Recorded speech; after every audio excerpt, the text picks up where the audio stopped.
So I'm going to walk you through this ECR framework that I have and what my kids did to start their ECR. So I am a Texas teacher. This is my 25th year in education, and I teach 8th grade. So I'm a Texas teacher. So we have to do ECRs.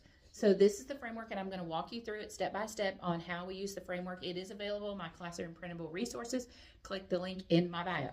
So this was the prompt that the kids saw. So we read the monkey's paw, we read it, dissected, annotated, we did all the things with it, talked about it, and then they saw this prompt. I did give them this prompt before we read because it gives them purpose for reading. So they knew what they were listening and looking for as we were reading the story.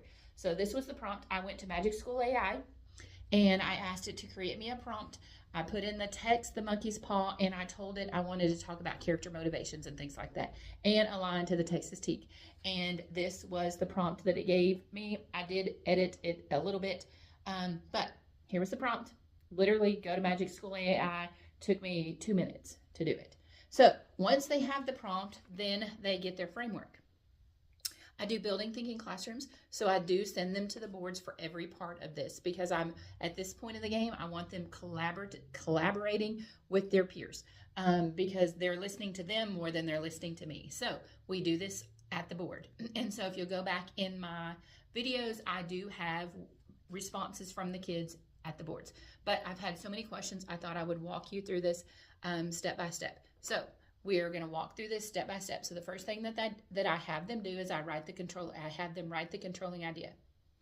And so when I have them write the controlling idea, we do it more, not necessarily like a thesis statement, but it sort of is in Texas with our STAAR. I mean, they're not even really requiring essays like college. I don't think it's preparing them for college at all. We're just teaching to a rubric.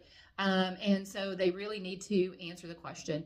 And so I do have them restate the question and then answer the question for their controlling idea. So we do that.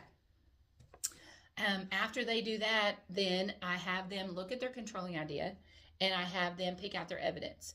And so they have to pick 2 pieces of strong evidence. We would have already talked about what the question is asking you for the prompt. And so they will pick 2 pieces of evidence. I did have them go to the boards. They picked out 2 pieces of evidence. Everybody looked at the evidence to decide if that is something, that piece of strong evidence, did it back up the controlling idea? You can look back in my videos and you can see what the kids did. I had them do a T-chart. Quotes that the kids chose was when Mr. White wished for 200 pounds. And so, well, what does that mean? Well, that means that he didn't take Sergeant Major Morris's warnings about the monkey's paw serious, and he was greedy, and he was wanting, to have have money and that sort of thing. So why does that matter? Well, greed can take, so this is bigger thinking.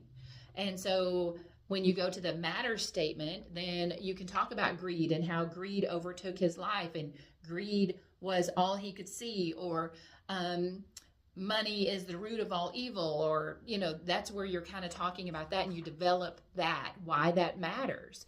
And so I always kind of say it's like a social truism where they talk about the rules of society and what we feel like are rules, what have we learned, growing up. And so that's where they come with the matter statement. So they do that for both pieces of evidence. And then we talk about, because in 8th grade, they have to have a counterclaim if it's an argumentative essay. So we talk about that. And obviously this did not have to have a counterclaim. And then I have them write their conclusion, which is restating what they set up in the controlling idea in a different way. So they can say in conclusion to sum it up, and then they will talk about greed, if that was their controlling idea, about greed and money and the love of money and the root of all evil, or something they haven't already said. They can't repeat anything that they've already said. And then after that, I have them go up and do their hook at the very end.